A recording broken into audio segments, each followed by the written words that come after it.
Let me say that again. The whole history of America is the history of rich white men telling not rich white people that their enemies are black and brown. It starts in the colonies of what would become the United States. Let's remember, during the colonial period, mid-1600s, there was no such thing as white people. I know some people who are now called white find that shocking, right? Because they think whiteness is real, right? But whiteness was created. Europeans didn't call themselves white. We didn't call ourselves white. We weren't all members of one big happy family. Are you kidding? Have you studied the history of Europe? The history of Europe was about killing each other. That's what we did in Europe. We just killed each other. Before we figured out there were other people to kill, we just killed each other, right? I mean, that was the history of Europe. The English hated the Irish, right? Northern Italians didn't even think that Southern Italians were Italians. The Germans hated everybody, and everybody hated their ass right back, right? There was no team called white, no race called white, but all of a sudden, in the middle of the 1600s, there was. Why? Why was it suddenly necessary to create this thing called the white race? Well, because rich people can count, that's why. And so rich folks looked around, the ones that owned all the land, you know, in the colonies, the colonial elite looked around and they realized something, that they were heavily outnumbered by African enslaved folks, by European indentured servants who were just one level above a slave, or other Europeans who weren't technically indentured servants, but they were still peasants, didn't have any money, didn't have any land, and they could do the math. They added it up and they were like, damn, we got to figure out a way to split these folks apart from one another or they're going to rise up and take our stuff.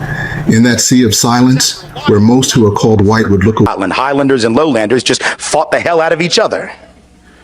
So there was no white race, but in the colonies of what would become the elite do, when you see that you're outnumbered by black and white folks who are penniless, landless, peasants, you have to do one of two things. You either have to kill them all, but you can't do that because who's going to work? Rich folks weren't going to. They had to get poor people to work. The whole point was to be a person of leisure back in those days. That was the goal, was not to work. So you couldn't kill them all. You didn't want to kill them all. You had to do the work yourself. You had to build your own levee, build your own house. No. Pick your own tobacco, harvest your own cotton. No, we're not going to do any of that. So you can't kill them, but you can co-opt them. And so the elite in Virginia, for example, in the colony, begins to give certain carrots to people of European descent, saying things like, you know, we're going to let you own a little land, not much, but just a little. And we're going to get rid of indentured servitude. Now you're free labor. And by the way, once you're free labor, you get 50 acres of land just because you're free labor, see? So we're going to cut you in on this deal. We're going to let you enter into contracts. We're going to let you testify in court. And here's the best of all, we're going to put you on the slave patrol to keep those people in line, right? The idea was you're still going to get your clock clean. We still don't like you. We still aren't going to really empower you or change your economic subordination, but we're going to make you honorary members of this team, and you're going to help us keep those other people down. Timwise from Nashville, Tennessee, is not like the everyday white American. He never did feel less concerned, nor did look away from the sufferings of black Americans. Bravely, this respectable individual has devoted so much effort in exposing just how the American system was designed to work against black Americans. So they got a little taste of power, and it did effectively divide and conquer those coalitions. Those rebellions began to stop almost instantly. Fast forward to the Civil War era, you have rich white folks in the South, where I come from, standing up and openly admitting that the reason they're prepared to secede from the Union, and the only reason they ever articulated publicly, ever, was to maintain and extend slavery and white supremacy. Because you own them, who's going to get the job?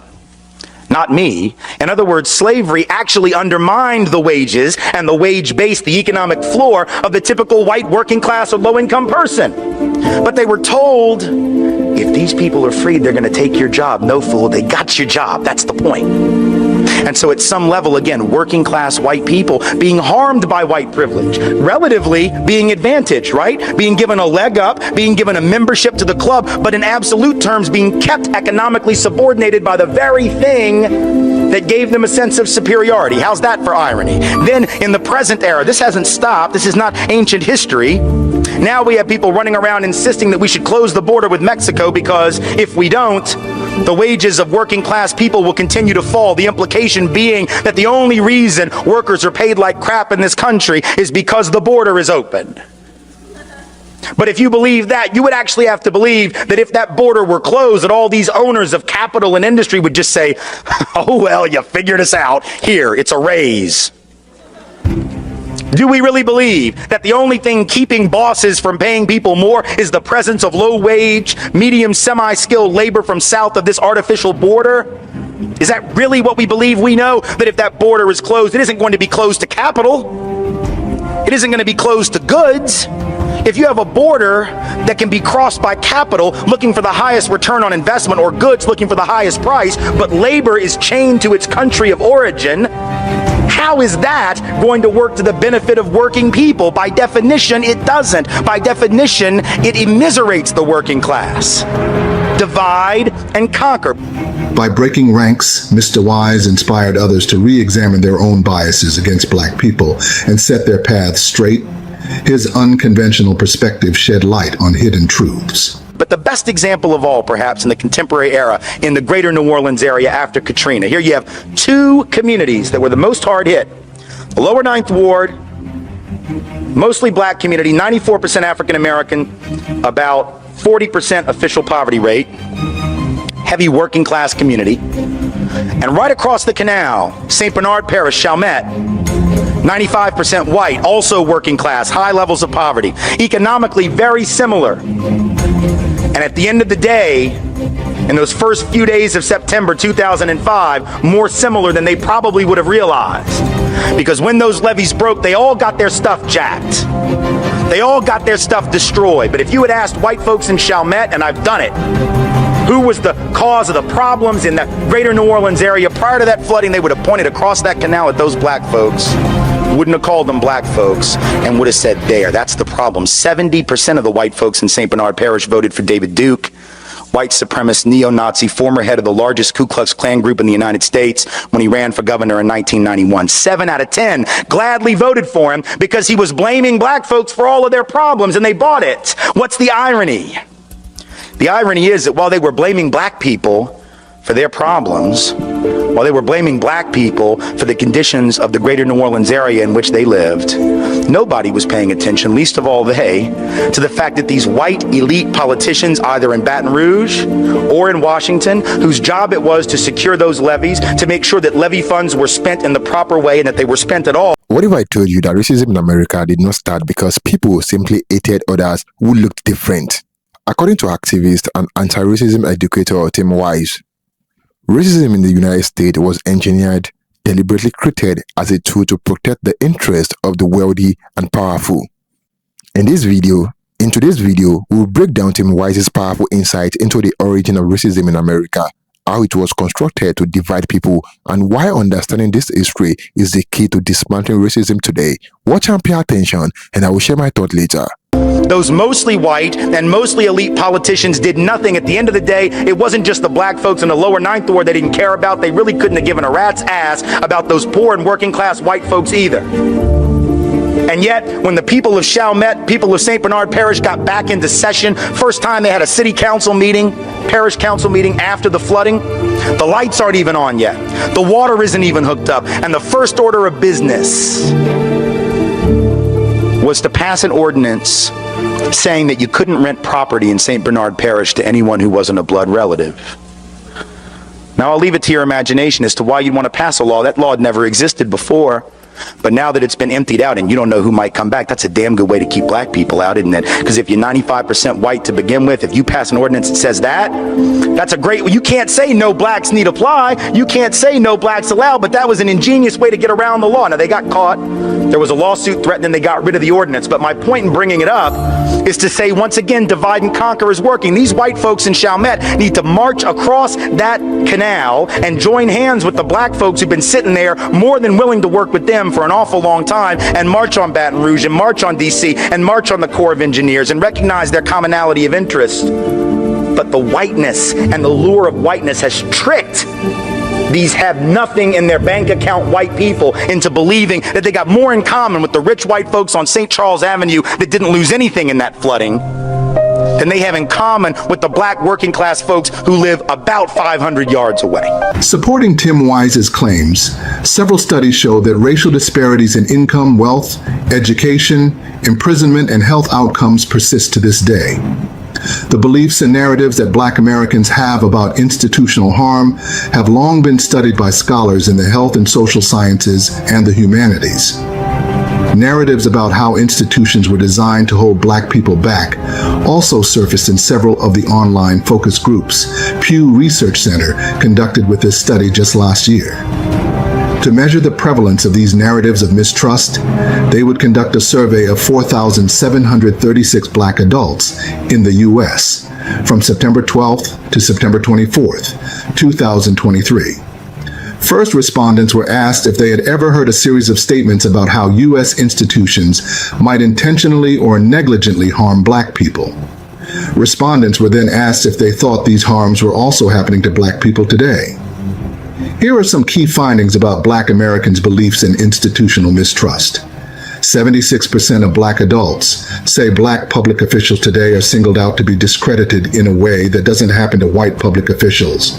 76% say police today do very little to stop guns and drugs from flooding Black communities. 74% say Black people are more likely than white people to be incarcerated because prisons want to make money on the backs of Black people today. 67% of Black Americans say businesses today target marketing of luxury products to Black people in order to put them into debt. 55% of Black adults say secret and non-consensual medical experiments, like the Tuskegee study, are happening to Black people today. 55% of Black adults say the government today encourages single motherhood and the elimination of Black men from Black families. 51% of Black adults say the government promotes birth control and abortion to reduce the size of the Black population, and this is happening today. The report also finds that Black Americans who have experienced racial discrimination are more likely to believe U.S. institutions intentionally or negligently harm Black people. There are also modest differences among Black Americans by gender, education, family income, and political affiliation. Still, majorities across many Black demographic subgroups are familiar with these statements about the intentions of many U.S. institutions and say these things are happening to Black people today. However, Tim Wise would not hesitate to stand up front, opening the eyes of his white contemporaries to the truth of the daily perpetual policies of inequality and Black exclusive stereotypes, which white contemporaries would normally look away from. This was him in The Rock Newman Show 9 years ago. The reason white folks get defensive about the conversation is if you say we're going to talk about racism, white Americans think you're getting ready to call them racist. And that's not what we're not talking about individual racists. I, for one, don't care if Darren Wilson is a racist. What I care about is a culture of policing that engenders the abuse of Black and brown people, even among cops who are not bigots. Like, he could be a Boy Scout. He could be a great guy. They had this conversation when George Zimmerman killed Trayvon. And I realized George Zimmerman, technically a Latino, but pretty white identified in terms of his character and who he hangs out with and all that. Here's a guy, they said, well, he's not a racist. He dated a Black girl, took her to prom, mentored Black children. It doesn't matter because he is internalizing the same messages from the media, from the schools that we all are. So we don't have to feel guilty. Those messages are that Black men are dangerous because if you look at the news, there have been studies on this. Local news overrepresents Black folks as perpetrators, overrepresents white folks as victims. So the message that gets sent is they're dangerous, and specifically to you. They are not only bad people, they're going to hurt you. So therefore, we want to keep them on that side of town. We want to keep their children in those schools over there. We don't want to work around them. We don't want to live around them, et cetera, et cetera. So I think that message comes through loud and clear in the way that media represents people of color. Whenever we, thinking about Tamir Rice, the 12-year-old child that was shot in Cleveland by police, when that happened, what did they do? The first news story in Cleveland that made a big splash was about Tamir Rice's parents and the history of domestic abuse and criminality among his parents, not about the cop that killed him. We talk worse about Black victims than we do white killers. What did we say about Ted Bundy? Oh, he was so smart and he was so quiet and he always seemed so nice. Every time one of these white boys goes and shoots up a school, what do we say? We had no idea he was going to do this. So we talk better. We have more sympathy for white folks who commit mass murder, bear bury bodies under the house, cook them up in a soup pot, and eat them, right, than we do black folks who were killed by police. We start digging for every bad thing they ever did. We want to know if they had a juvenile record. We want to know if they'd ever been arrested. That's what the media does. And until that changes, I'm afraid white folks will stay in denial, and it'll be very hard for us to move forward, whether we're talking about cops or just average everyday folks. And after Wise was through talking, the host would then go on to say, "We have a very diverse viewing audience. White folks comprise some of that viewing audience. Some of them might be sitting out there right now thinking that you don't like white folks." Described as one of America's great public moralists, and amongst the 25 visionaries who are changing the world, Timwise was among the most prominent anti-racist writers and educators in the United States. He has spent the past 25 years speaking to audiences in all 50 states in the U.S. So far, this colorblind response, this post-racial response that says, oh, let's not name that elephant. Let's not call out what it is we're seeing. Let's redefine it. The most powerful man in the world, arguably, but he can't even name what is obvious. He can't even call it out for what it is. You can't. A cop is not, in fact, disorderly conduct. Not a smart idea. I don't recommend it, but it is not illegal. So when they arrested, critical race theory was created in the late 70s and early 1980s, and no one said anything about it, right? No one really cared outside of, like, sort of picayune debates in law schools, which is where critical race theory is principally applied. So why would all of a sudden it become necessary to attack critical race theory? Because the timing coincides with this uprising, and the idea is to shut down any conversation about racial injustice in America. Because you don't want those white folks to become allies. You don't want those white folks to act in solidarity. You don't want them to learn the truth about the history of the country. And you say it's because you're trying to protect their feelings. That's what they say, right? We don't want white folks to feel bad about being white. Nobody's trying to make anybody feel bad about being white, but if that is your concern, there's a really easy solution. Teach about some different white people. Right? If you're feeling guilty about white folks, and maybe you just need to focus a little less on Andrew Jackson and a little bit more on people like Jeremiah Everts, who was a white man who's one of his principal opponents to indigenous removal. Because there were white folks who stood up against that mess. There were white folks who joined the abolitionist struggle, whose names we don't know. Lydia Marie Child, the Grimke sisters, John Fee, an abolitionist preacher who was defrocked from his church by the Presbyterian Synod because he refused to minister to slaveholders, founded Berea College in Kentucky, right? Why don't we know these people's names? Why don't we teach these white anti-racist allies who acted in solidarity with black peoples, right? Because if you're concerned that anti-racists like me are trying to make white people feel bad about being white, and I'm telling you, no, there are these other role models that we could have, why don't you want to teach about them? That would be the solution to white guilt, right? You don't have to feel guilt and shame when you know you got a choice to make. And here are these examples of people who made that choice. Joan Trump-Auer Mulholland in the civil rights struggle, Bob and Dottie Zellner, Connie Curry, Virginia Foster Durr. Like, I could go down this list, all these names of people who have fought. Some of them died for the cause of racial equity. There haven't been enough of us. The first Congress in this country did after the ratification of the Constitution, right? What's the first thing that Congress did after the Constitution was ratified in terms of legislation? Because you got to assume whatever they did first is their way of saying this is the most important thing, right? Like, that makes sense. You don't do the most important thing like seventh. You do it first, right? So you might think to yourself, well, gosh, I don't know, Tim, maybe the first thing they did was make sure that they had a sufficient army in case the Brits decided to come back and have another run at it. No, that's not what they did. Or you might say, well, maybe they needed to figure out the tax structure so they could figure out how to finance the government. So maybe they did that first. No. They did that, but they didn't do that first.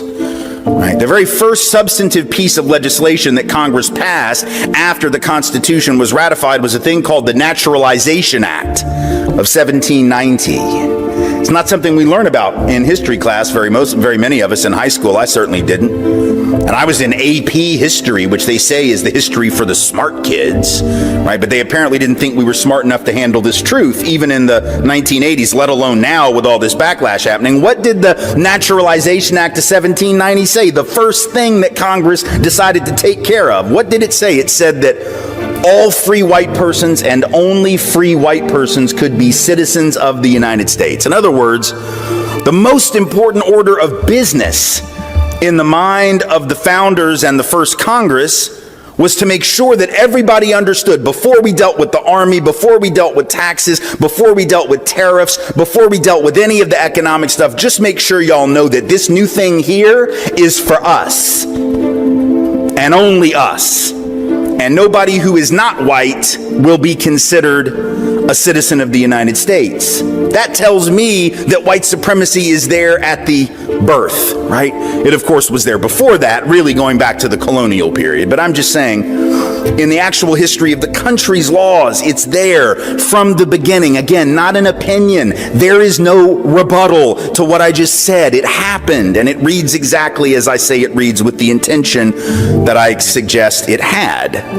So then the question is, do we understand what the legacy of that kind of germ of white supremacy is? Do we just assume that that doesn't matter, that it doesn't bear fruit? Right? Do we assume that the policies that flowed from that assumption about who could be a citizen and who couldn't, that those policies would create damage perhaps in their own time but not in ours? As if somehow you just flick a switch, you pass a law, and all of the inertia of the past several generations goes away? With unflinching honesty, Wise did uncover the deeply buried secrets of America's past, revealing the enduring legacy of racial injustice that had been deliberately obscured. See, here's the thing. If I were to ask people, whether it was this room or any other room in America, do you believe that systemic racism and white privilege or advantage are real in 2023, we get a lot of people who would say yes, and a lot of people who racism and white advantage or privilege in, let's say, 1963 or 1962, before the civil rights laws were on the books. My guess is just about everybody would agree that that would be true, right? Even people whose politics were very different than mine, even people who denied the problem today in 2023, would probably go along with the idea that 60 years ago it was real, right? Because it doesn't really take a lot of courage to admit that, right? I mean, it just takes like a Google machine. That's all it takes, right? You just need a Google machine, and you need to know how to use the Google machine, and you could probably find your evidence for that, right? But here's the problem. In 1963, when white Americans were asked that question about themselves and their country at that time. You see, it's different to ask you about 1963 and 2023.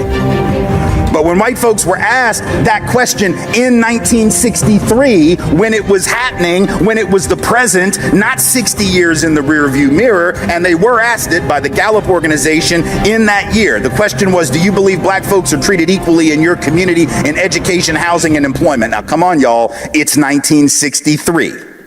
We know the answer. This is before the Civil Rights Act, before the Voting Rights Act, before the Fair Housing Act. It is the year of the March on Washington, the year that Medgar Evers is shot down dead in his driveway in Jackson, Mississippi, the year that Governor Wallace stands in the schoolhouse door at the University of Alabama and says, segregation today, segregation tomorrow, segregation forever. It is the year that he turns those dogs and water cannons in Birmingham on those children at the behest of Bull Connor. So we know the answer to the question. This is not a hard pop quiz. The answer, one, is that white folks are just so stupid and ignorant and cold-hearted that they just can't see, or just unite with the Pledge of Allegiance or the national anthem, and then it just was like gray matter for like 6 hours until it came back on. So the idea that you could have somehow missed what was happening in Birmingham, missed what was happening in Mississippi, missed what was happening during the March on Washington, 200,000 people on the mall down the road, right? How could you miss it? It's not like I'm sorry, I was watching Netflix. No, you weren't. You were watching Walter Cronkite, because it's all there was. He relentlessly urged the white nation in general to quit racial injustice and stand up for what's right and just.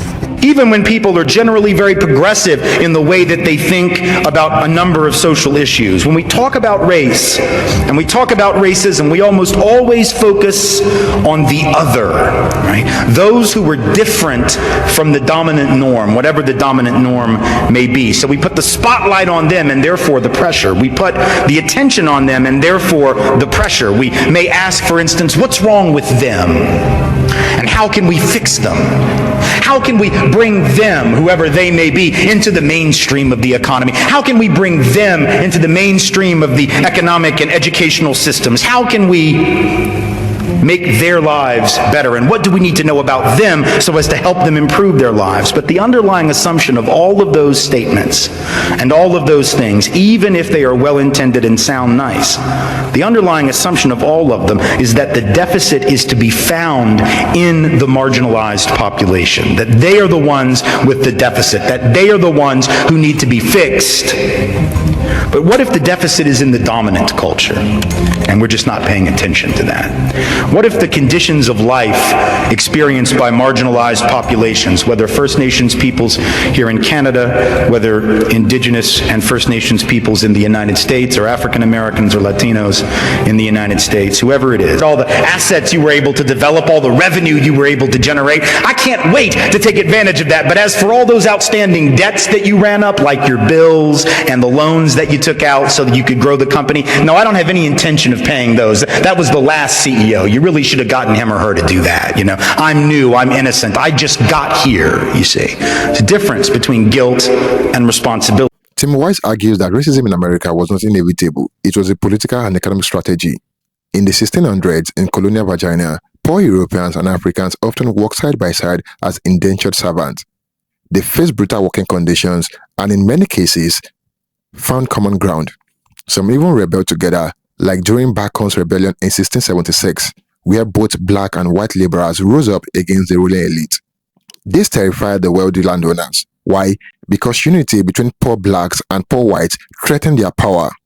If these groups saw each other as allies, they could overthrow the system of exploitation. So the elite made a calculated move. They created racial categories to split the working class. Wise point out that laws were passed to give poor Europeans privilege that Africans and indigenous people were denied. For example, white indentured servants were eventually given land, the right to bear arms, and access to legal protections. Black people, on the other hand, were permanently enslaved, stripped of rights, and defined by laws as inferior. This is where the concept of whiteness was born, not as a natural identity, but as a political invention. Whiteness was designed to give poor Europeans just enough status to separate them from enslaved Africans, even though they were both being exploited by the wealthy class. In Timwise's word, racism became the psychological wage of whiteness, a way to convince struggling white people that at least they were better than black people. According to Wise, this system was not just about individual prejudice, it was about protecting wealth and power. The elite used racism to 1. Divide and conquer, preventing unity among the poor. 2. Justify exploitation, portraying Africans and indigenous people as less than human, made slavery and land theft seem acceptable. 3. Maintain control. When whiteness became tied to privilege, poor whites were less likely to rebel against the rich and more likely to police black people on their behalf. In short, racism was not born out of ignorance, it was born out of calculation. It was manufactured to serve an economic agenda. Timwise also explained that racism has evolved over time, but the logic remains the same. After slavery ended, new systems like Jim Crow segregations, redlining, and mass incarceration were put in place. This did not just happen because of prejudice. They were deliberate policies designed to keep black people at the bottom of the social and economic ladder, while convincing many white Americans that their interests lay in upholding the system. Wise often reminds us that racism benefits the powerful, but it also tricks poor and working class white people into supporting systems that do not truly serve them either. It is a distraction, keeping people fighting each other instead of challenging economic and political inequality. So why does Timwise insist on teaching this history? Because if we do not understand that racism was deliberately created, we might think it is just a natural part of human nature. But once we recognize it as a political tool, we can also see that it can be dismantled. Wise challenges all Americans, especially white Americans, to see how they have been manipulated by the system and to choose solidarity over division. And he often says, if racism was socially engineered, it can be socially undone. Timwise's insight shows us that the origins of racism in America are rooted in power, not just prejudice. Understanding this history empowers us to fight for justice today. Thank you for watching, guys. Do not forget to like this video and share your thoughts in the comment box below. Until next time, cheers and have a good one.